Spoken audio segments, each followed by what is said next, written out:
IVM. 1989 was a monumental year in international history.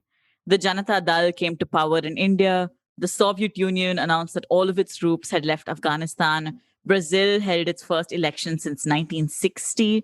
George Bush came into power in the United States. And in China, one of the most contested protests in recent history took place. This was the Tiananmen Square incident.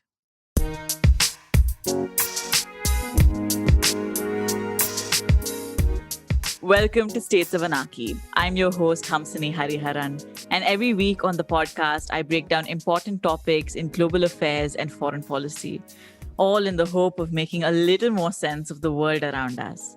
4th June marks the anniversary of the Tiananmen Square Protests, one of the most contested student movements in recent history. Depending on who you ask, you'll hear a different story. So I decided to ask someone who was actually there. Ambassador Vijay Gokhale spent nearly 4 decades in the Indian Foreign Service. Among many posts, he served as the Indian ambassador to China and retired as the Foreign Secretary in Jan 2020. For a significant portion of his career, he worked on matters related to China and served in Beijing, Taipei, and Hong Kong between 1982 and 2017. Ambassador Gauclay was in Beijing during the Tiananmen Square protests in 1989. He even wrote a book about his impressions called Tiananmen Square, The Making of a Protest. We'll get to the conversation with Ambassador Gauclay after a short break. Hello, everybody. Welcome to another great week on the IVM Podcast Network. If you're not following us on social media, please do. We're IVM Podcast on Twitter, Facebook, and Instagram. We'd like to thank the sponsors on the network this week, Cred, PayPal, and Cia. Thank you. We really do appreciate the support.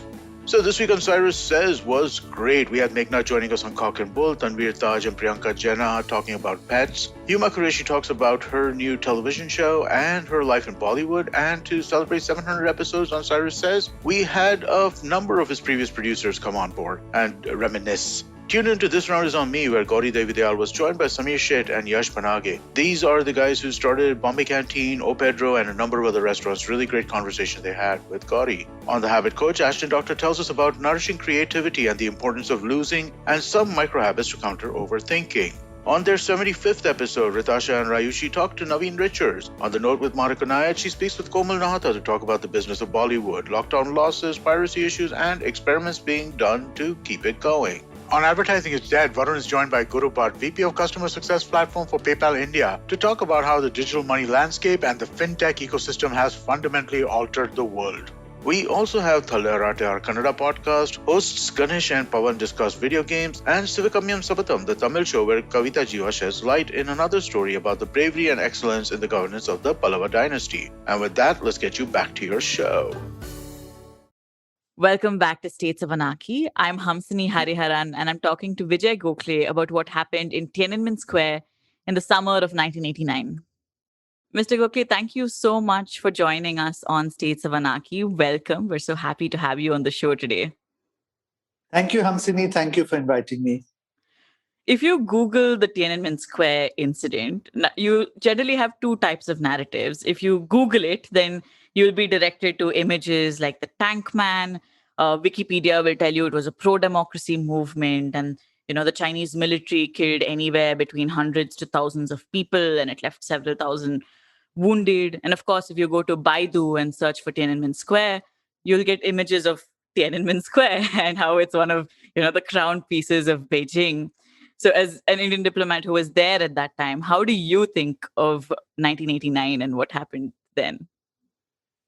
Hamsini, for me, 1989 was important at two levels. First, I was a young diplomat, and for me, this was the first time I was actually witnessing a global event at first hand, and for almost 50 or 60 days. So it was a very exciting time. The second thing I found important was that the lessons of 1989 continue to reverberate today. And if you really want to understand China today, you need to get a better understanding of what happened in 1989. Now, as you correctly said, there are two narratives. There is the Western narrative, which talks of this outpouring of democracy that started from the universities in China and eventually spread to the entire population and which was brutally put down by the People's Liberation Army. That is one narrative. The Chinese have whitewashed their narrative by declaring that it was a handful of what they describe as black hands, people who were motivated to overthrow the Communist Party, and that it was nothing more than that. Now, as an Indian in Beijing in 1989, we were perhaps more fortunate than many other foreigners, and particularly many diplomats, because this was the time of the Cold War. So the world was divided into two blocks, the Soviet bloc and the US-led so-called free world. But India did not really sit comfortably in either bloc. While usually this always posed a problem for us, but on this instance, it benefited us because we were really not ideologically driven by the arguments of either side. And we could, in a more dispassionate way, observe what was going around and participate in it and make up our minds. So I think having a ringside seat and also being in Indian were both advantages.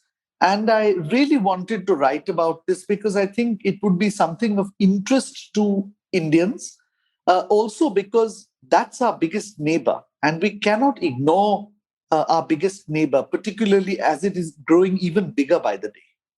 I agree with you completely. And I'm just wondering, being an Indian at the ringside seat, as you put it, is also interesting because that was when India had just opened up after a very long time to relations with China. So at that point, were you also cognizant of the fact that if India took particular stances on the issue, it would have larger repercussions on Sino-Indian relations? Very much so. In fact, that was probably preying uppermost on our minds. Whereas the rest of the international community was looking at other aspects, such as the political issue or even the human rights issue, or what was going to happen to their investments in China because China was just opening up.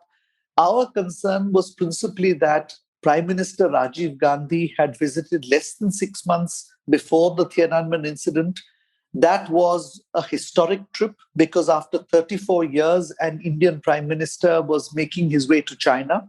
We had reached a great deal of understandings and agreements on how we would take the relationship forward. And therefore, the big question in our minds was, would any of those understandings hold if there was a change in leadership? Would we have to start afresh? Would we have to deal with new people we didn't know about?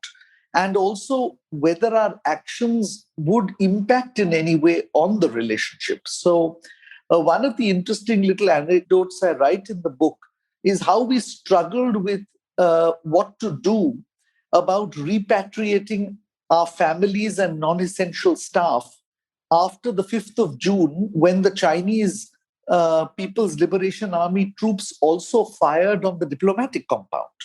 Because while it was our personal security on the one hand, there were certain critical national interests involved on the other. So it was for us a debate. Whenever I think about sort of the Western government's response to Tiananmen, I guess a lot of that is shaped by a lot of these liberal ideas about how democracy is inevitable, particularly more as countries open up economically, they will also liberalize politically. And I think as that was happening with the Soviet Union, many Western countries were also sort of eager in one sense to see that happen in China, which perhaps as Indians, we don't subscribe to that view. But how was it sort of being on the ground, speaking to local people there, speaking to fellow diplomats, and just sort of being witness to that? Oh, it was a very exciting time because this was the time when the entire system was paralyzed. And therefore, you could get a very close look into how China worked. And therefore, it was not just the students you could talk to government officials, you could talk to journalists, you could talk to academics, and they were free in expressing their views. It was easy to mingle with students in the square without being observed by the public security organs. So there was a sort of heady sense of excitement, which probably nobody has experienced since, because after the crackdown on the 3rd, 4th of June, China has never experienced a situation of public protest of this nature. On the other hand, we also then ran the risk of a lot of misinformation and disinformation depending on who you spoke to. Some of the students, the more politically attuned or aware students, were obviously as interested in spreading disinformation or misinformation as the government was. So you ran the risk of either completely believing the narrative being woven by the students or of disbelieving it entirely and believing the narrative by governments. And what was really interesting to me was that the student government also seemed to function very similar to that of the Communist Party. At some point, it almost seemed as if there was no democracy within the student leadership either. So a whole set of myths that I had grown up with about China, I guess we all grow up with it, were sort of exposed, and I had to rethink my whole idea of China. I want to come back to sort of how the students' organizations resemble the Chinese Communist Party in that sense.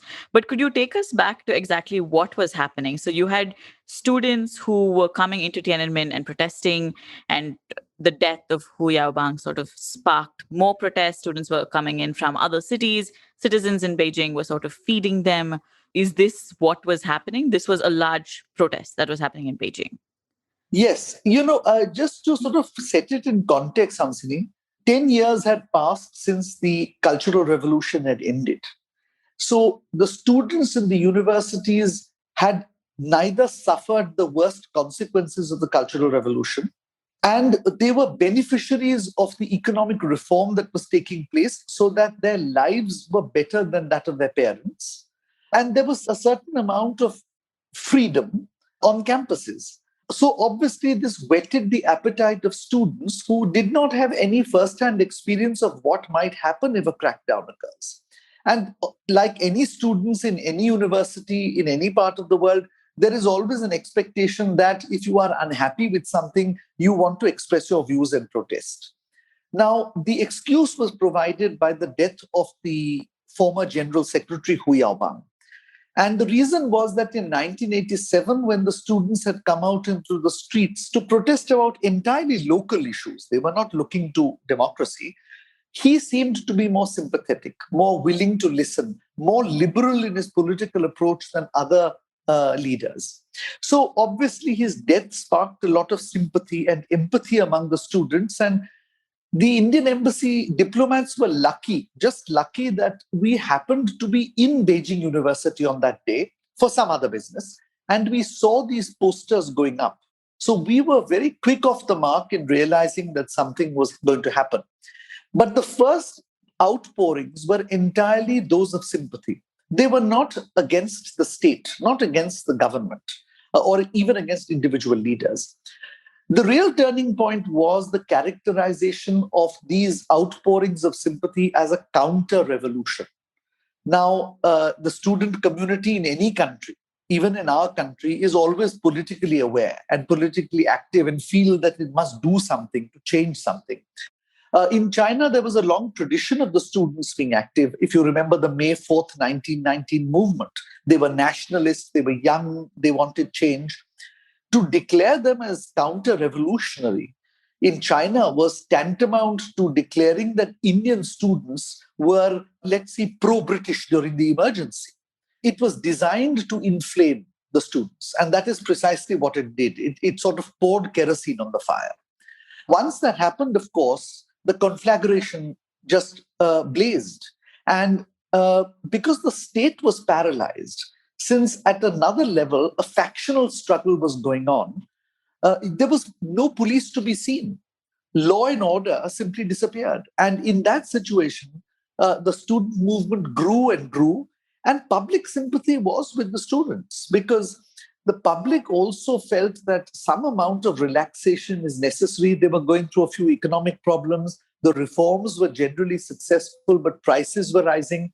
Some reforms were not very comfortable. For instance, the safe job and the guaranteed home and the guaranteed pension systems were all changing. The Chinese said, now you need to You can be hired and fired, and we don't have to give you a pension.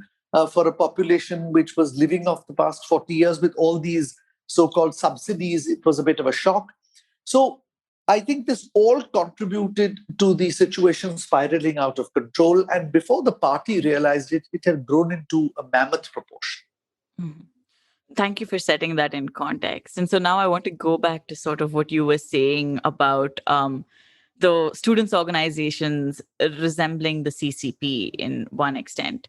And do you think this is sort of reflective of how Chinese people think about democracy, that there is no sort of grassroots percolation of liberal ideas that were in the West? That is something that I was thinking about, because I saw sort of your take on student leaders being a little bit more critical of them. And so I was really thinking about how they'd erected the goddess of democracy statue, and that it just lasted 5 days or so.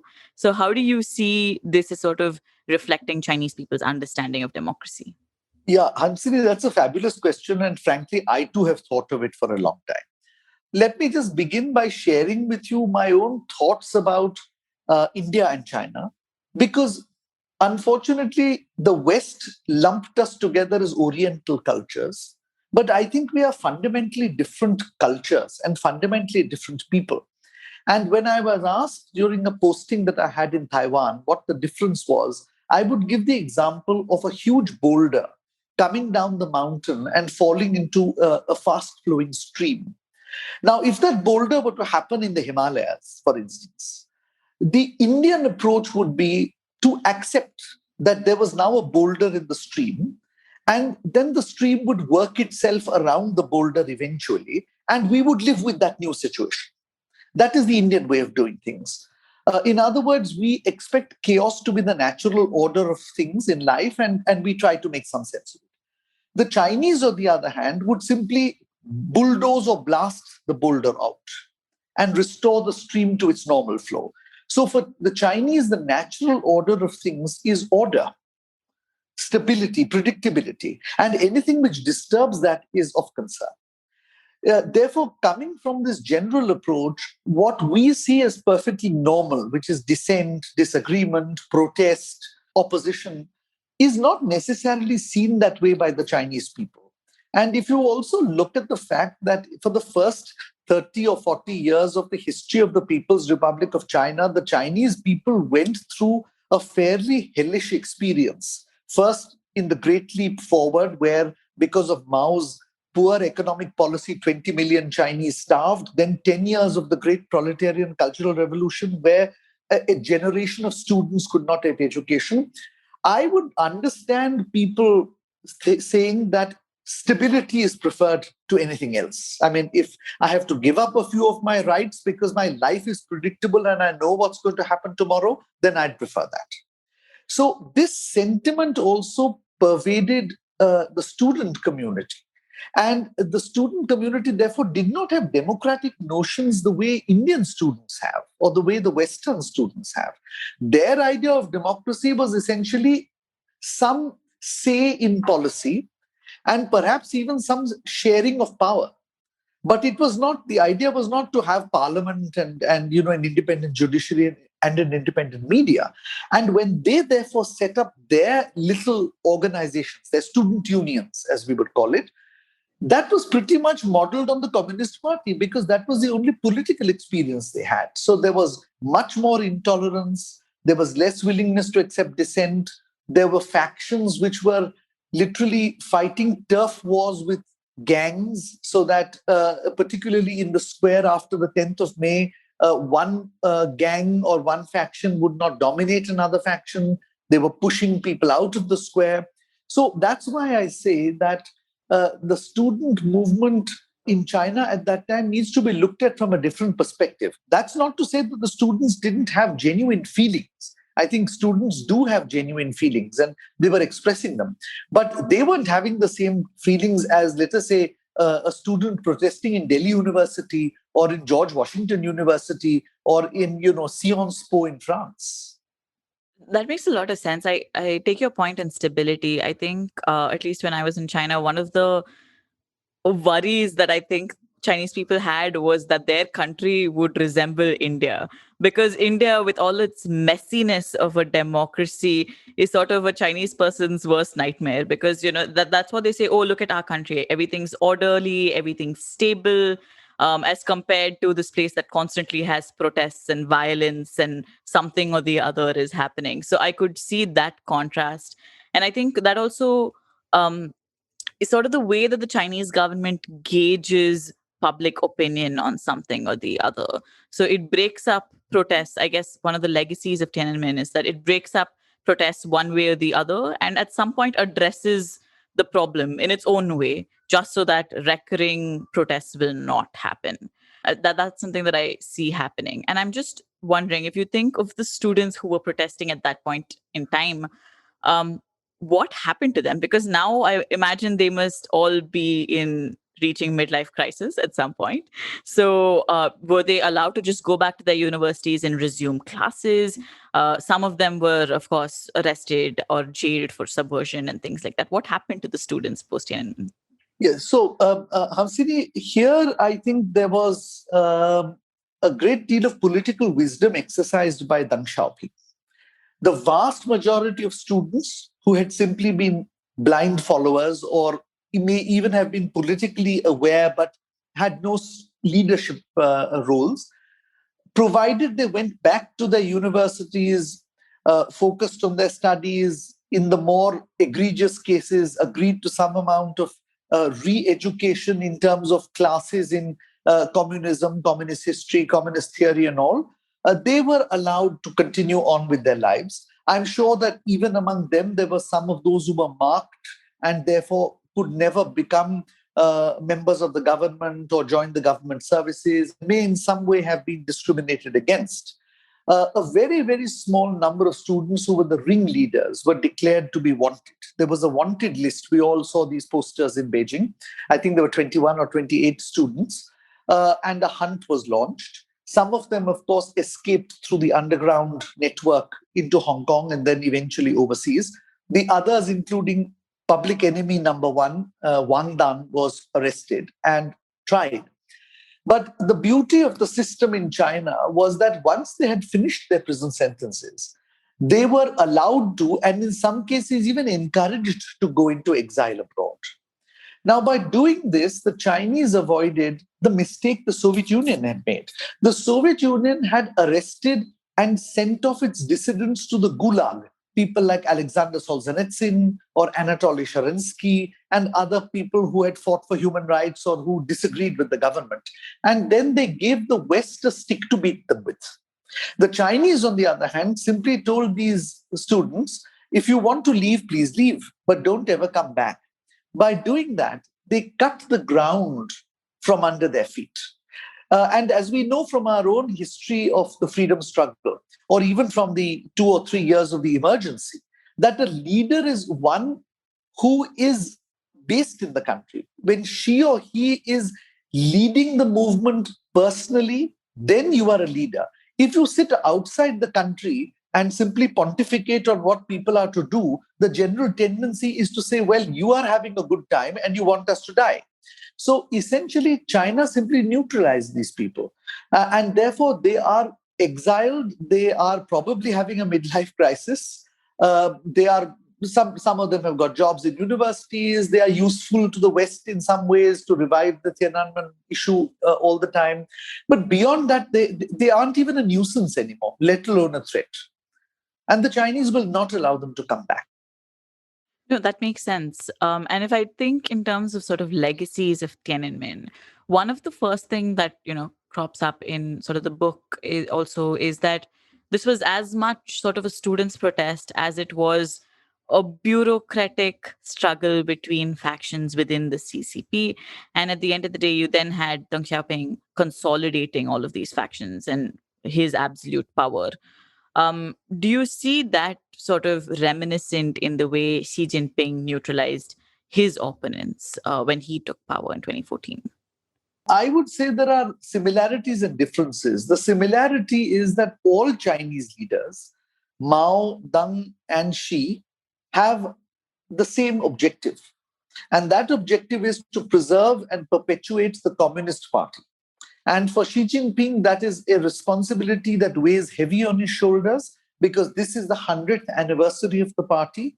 And therefore, as it goes into the next 100, it falls upon Xi Jinping to ensure that the party continues to dominate China because otherwise he will be blamed for it. So the objective is the same. The methods have changed. And the methods have changed because the China of 1990 is no longer the China of 2020. Economically, militarily, diplomatically, it's more powerful. The state has greater capacities, it has greater capabilities, it has greater global influence. So I think the way in which all the three leaders I named approached the question of maintaining political control was different. And in the case of Xi Jinping is different. However, I do want to make one point to your listeners, Hamsini, and that is a myth that is quite prevalent in India, is that this is a monolith, that one man is calling the shots and the rest are dancing to his tune, somewhat like the Pied Piper of Hamlet. That is really not the case. Whether it is Mao, whether it is Deng, whether it is Xi, there have been factional problems, infighting, dissent, opposition within the party, not always visible. And that doesn't mean that these aren't strong leaders, but we should not presume that because they are strong, they are so dominant that there is nobody else. I think there are other voices. They may be suppressed, they may be crushed at the moment, but one wrong turn and they could surface. And this is really the difference between India and China. And I come back to the point you mentioned where you said the Chinese feel India is chaotic and they are stable. My argument to the young people of India is that on the surface, we might appear to be chaotic. We argue, we fight, we disagree. But look at the facts. 14 governments have changed hands peacefully. A prime minister loses, she or he hands over power to the next prime minister in a general election, which all of us accept, including the electronic voting machines. That's stability. China is a country where the leadership, if it is so loved and has done such good work, is scared to put its own popularity to the test. And when push comes to shove, who knows whether the people really support that party? At the moment, they just have no other alternative. But I would say it looks stable from the top. It is extremely brittle from within. We look brittle at the top, but we are very strong from within. And that is really the difference that we as Indians, and particularly the younger generation of Indians, must point out, because ultimately India and China are going to be among the 2 or 3 major countries in the world in your lifetimes. And therefore, I think we need to point this out because we are a living example of a country as big, as diverse, religiously, ethnically, what have you, as developing or poor, whichever way you want to categorize it, and yet with a different political system which is sustained. So we are an example to be emulated as well. And I think that's important.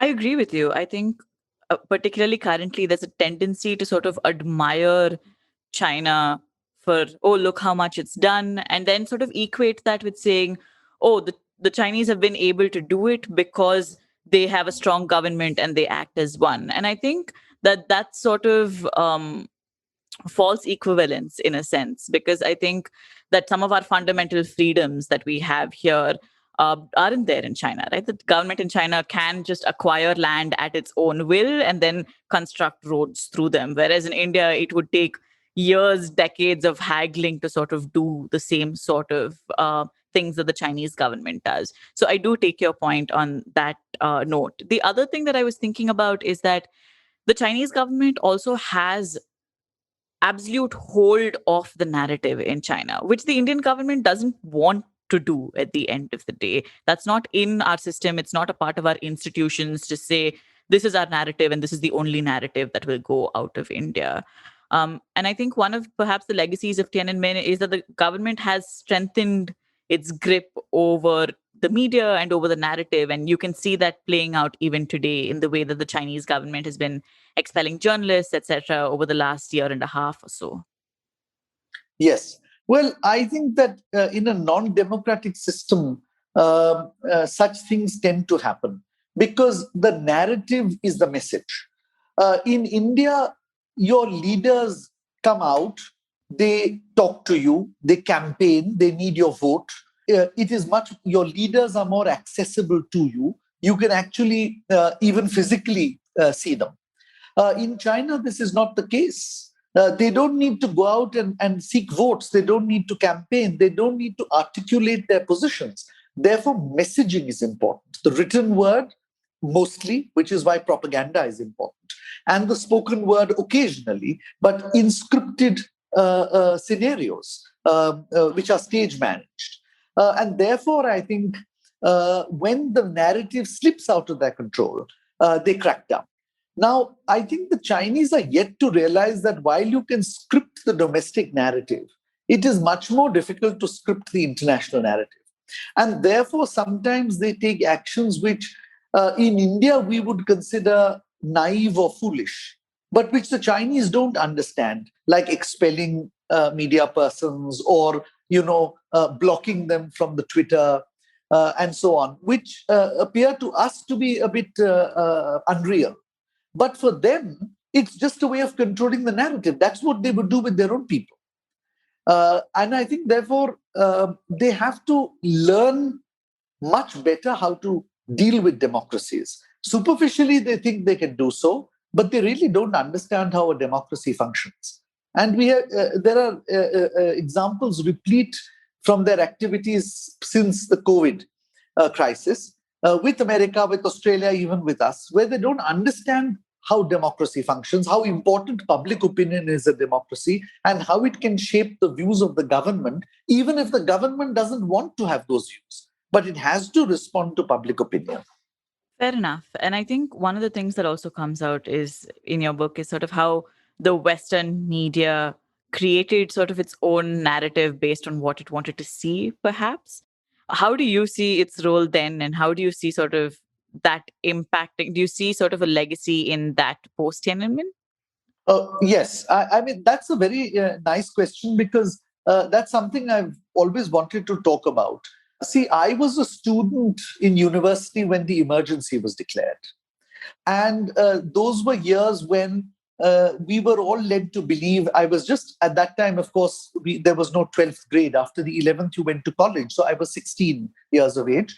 And we were all led to believe that Indian media could not be trusted, that it was manipulated. And so we would all listen to the BBC to get our information. There was no CNN at that time. And we all believed that the BBC or newspapers like the Washington Post and the London Times were more reliable, more truthful, more objective. And that's the way I grew up. Of course, when I went to China and witnessed what happened in Tiananmen, I realized that the Western media manipulated information just as much as the media in the rest of the world. And therefore, to some extent, the scales fell from my eyes. One of the interesting anecdotes, which I don't mention in the book, but which I think your listeners will be very interested in knowing, is the tank man. You mentioned this very powerful image of a man standing in front of tanks. Now, his personal bravery is not in doubt. That man must have been immensely brave and personal. But that was a cropped photograph.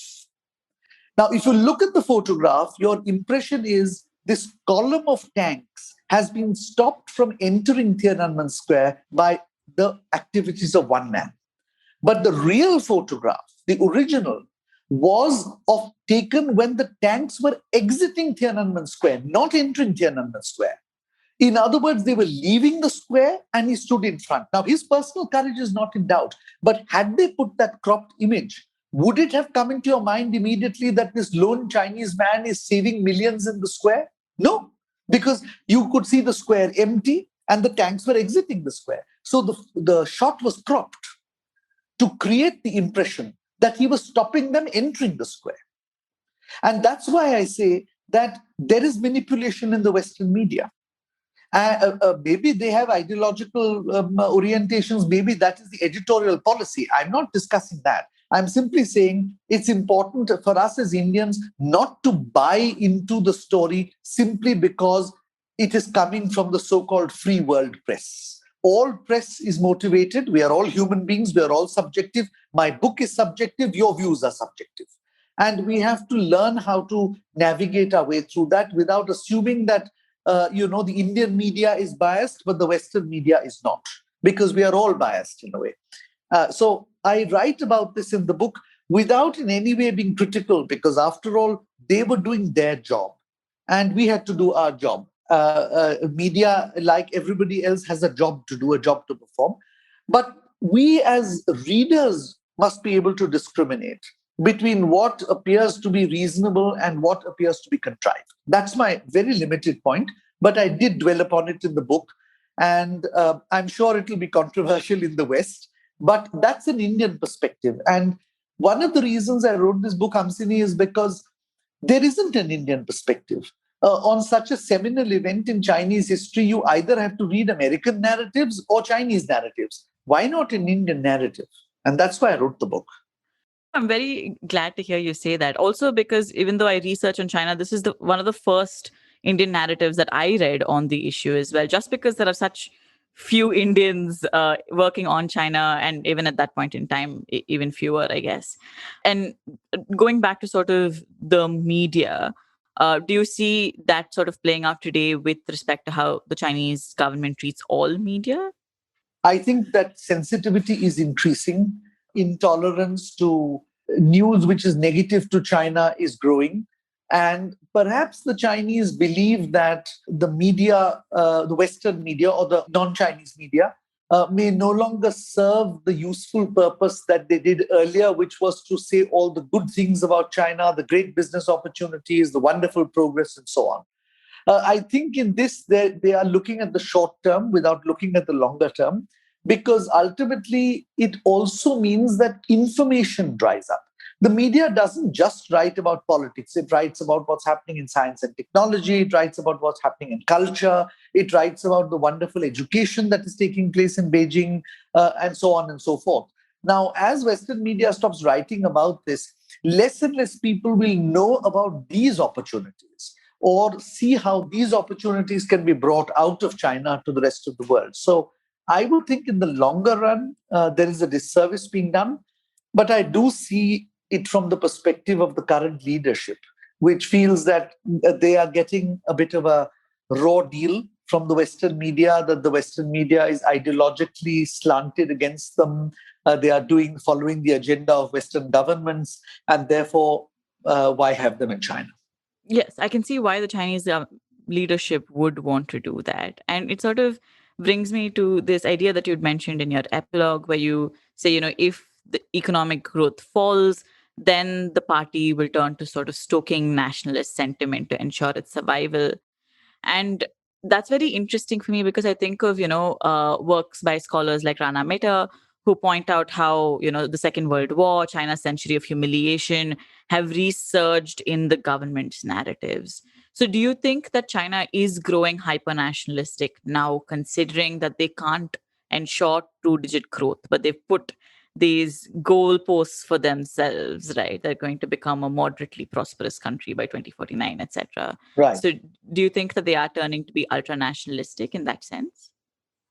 Okay, so Hamsini, I think to some extent, all countries which were formerly, which suffered because of colonialism, there is a sense of nationalism growing there. That's true of India as well. The younger generation of Indians who have no memories of British rule and colonialism are different from my generation, which at least had some memories, even though we were not born under British rule. But, our parents were born and it was close enough to when we were born.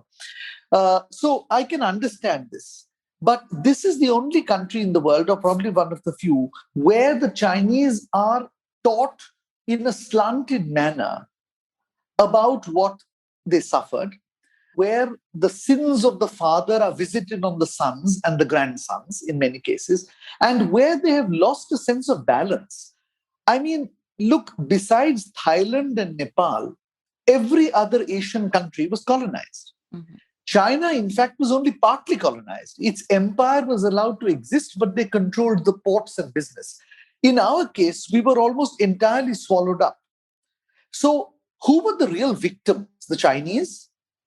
Were we any less victims than they were of colonialism? Were the Malaysians any less victims? The Koreans, the Vietnamese? We were all victims of colonialism, and we suffered more than a century of humiliation. You don't forgive, but you forget and you move on. We certainly do not, in our curriculum, educate generation after generation of Indians for hatred against the British or against the French or against the Portuguese for the fact that 300 years ago they came and colonized us and ruled us. We don't forget it, but we don't allow it to dominate our discourse today. Yet here you have an education system which actually encourages that, which keeps on reminding generation after generation that this is what the Japanese did to us, this is what the Americans did to us, and therefore we must do this to them. And that is where I find this hyper-nationalism to be dangerous. Now, taking the case of India, for instance, I mean, there was no way we could have done them any harm because we ourselves were colonized. Yet, what is the narrative coming out of China today? The narrative coming out of China today is that the British created problems for them in Tibet, humiliated them there, and then independent India inherited the British Empire's mantle and is doing the same thing. So, I mean, there is no truth to this. But this is not what the Chinese nation believes. The Chinese nation actually believes that we are the imperial power. And in a sense, we are trying to colonize Tibet. So this is the point I make in the book about where the concern should come for us and for everybody else. Because when there is no ideology left anymore, I mean, you've lived in China enough to understand it's not a communist society. It's by no means an equal society. The economic growth is spectacular by any means. But if that should falter, and where the government is not popularly elected, how do you appeal to the masses to keep their enthusiasm going? Nationalism. The Chinese nation is under threat, our sovereignty is under threat, our territorial integrity is under threat. This neighbor is threatening us, that country is threatening us, and that's dangerous because this country has enormous power. It's the second most powerful country in the world now. But do you think it's also, I think the Chinese government, on one extent, or the leadership perhaps, believes that public sentiment is a valve that it can open and turn down, in a sense, directing public anger to other countries, to Japan, to the US, to India, sort of lets people forget about their own problems on a day-to-day basis, like how any populist or nationalistic governments would work. But I guess what I'm wondering is it really a valve that you can open and close in that sense? Well, it's a double-edged sword. And in the case of China, a very dangerous double-edged sword. Because as you said, all populist governments engage in this. But many populist governments, which are democracies, have controls as well, have levers as well. The media writes about it, the opposition voices its concerns, the judiciary acts in some cases, and parliament discusses this. In China, there's none of this. There is no media to write if something is going wrong. There is no judiciary to judicate if somebody should bring a public interest litigation. And there is no parliament to speak of. So there is a lack of the checks and balances that Montesquieu spoke about. And it is that lack of checks and balances which is of concern. So while the safety valve is open, the shutting of the safety valve is left to the same agency that opened it, and no other agency has any say in it. And that's a dangerous situation, at least to me. Fair enough. And now I'm thinking, it's been about 31 years since Tiananmen and since the last sort of major protest within China. What would you say are legacies, if we haven't spoken about them already? And what do you think we should be on the lookout for? What are lessons that we should be looking out for within China? The Chinese Communist Party studies the Tiananmen incident year after year. For them, it is a turning point. And in the latest history that they have brought out just last month, they have described it as something which compelled them to look at their present and their future in a cool-headed manner. Now, the use of the word cool-headed is interesting because you look at something in a cool-headed manner only if it is a true challenge or crisis to you. Uh, from our perspective, it is not just a historical event. And that's why I wrote about it. It's a contemporary event. Why? Because although the players have changed, the play is still running in the theater. The theater is Tiananmen Square. The play is the Communist Party of China. Yesterday it was Deng, today it is Xi, tomorrow it is somebody else. But they are the same players. It's the same party, except that it's more powerful, it has more capacities to act, and it is a neighbor to us. So at least 1.4 billion Indians cannot possibly any longer show lack of interest in China. And if you need to show interest in China, then you have to understand not only its wonderful aspects, because its culture is wonderful, its economic progress is staggeringly admirable, but you have to understand its politics as well. And that's why I think Tiananmen is relevant. It's a lesson for us, and we need to imbibe it. So far as the Chinese are concerned, of course, as I said, if Tiananmen was just a historical event, there would have been no need to continue the tightening policies that they do now. And I want to refer to a speech that President Xi Jinping gave maybe a couple of months ago at a conference that he organized to study party history. And at that conference, he basically made a very critical statement. He said that the threat lies within the fortress. Literally in Chinese, Paole she rongi cong neipu kung po. In other words, saying that, look, ultimately, if we prosper, it is because of us. But if we falter, it is also because of us. That problem is, of course, there are others outside who want regime change. But only we will allow it. Only we can allow it. So therefore, he also realizes that the fault lines lie within the country, within the party, as they did in 1989. So I have no doubt that 89 is lessons for the world, lessons for India, and lessons for China. All right. And this is my last question for you, Mr. Gokhale. What are books or resources that you want to recommend to people, other than your own, of course, who want to read more about Tiananmen, who want to read more about Chinese history or contemporary Chinese history? There are two recent books, both by Westerners. One is Louisa Lim's The Republic of Amnesia. Mm-hmm. And the other, which has literally come out in tandem to my book, and I haven't read that one, is Jeremy Brown's June the 4th. However, I suspect that both have a Western perspective to it, and therefore their version of events may be slightly different from mine. Nonetheless, they should be read because people should make up their own minds.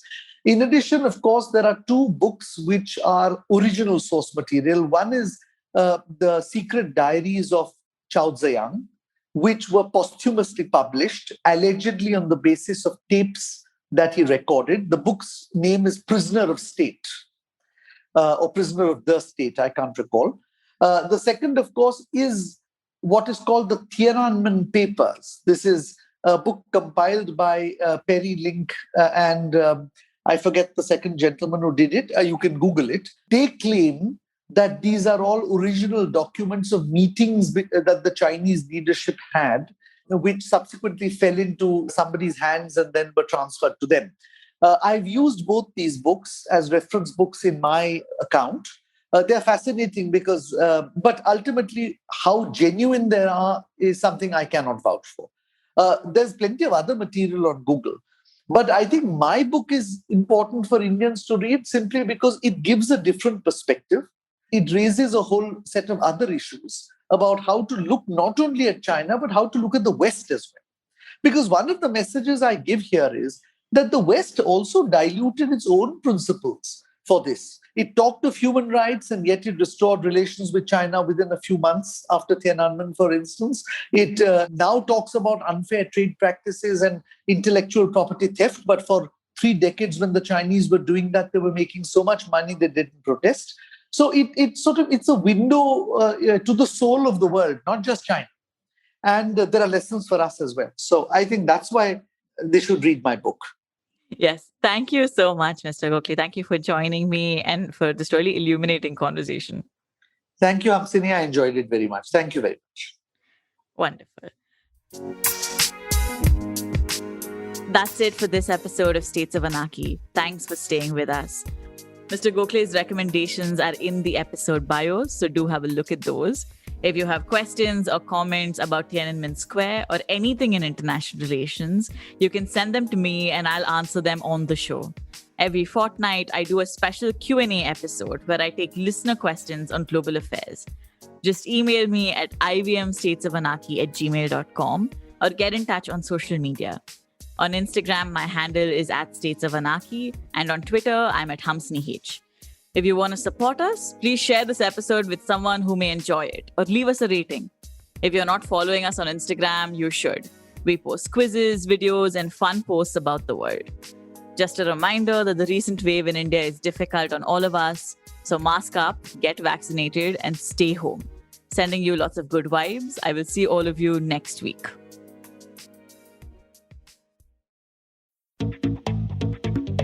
We live in an age of disruption, of immense change in every aspect of work, life, and business. But is the old way of doing things truly dead? And are we ever going to stop saying the new normal? Join me, Varun Dugirala, on Advertising is Dead every Tuesday as I talk to entrepreneurs, leaders, creators, and change makers from across business, media, marketing, and beyond to dig a little deeper into how we got here, what we're doing now, and where we're headed. You can catch all the episodes of Advertising is Dead on the IVM Podcast website, app, or wherever you get your podcast from. Working Monday to Friday glued to your chair making you feel dull? Worry not. Get your 5-minute weekly dose of travel around the world with postcards from nowhere. Join me every Thursday as I explore the strange, obscure, and fascinating parts of the world and bring out facets of travel you may not have thought of before. You can find us on the IVM Podcast app, website, or wherever you get your podcast from.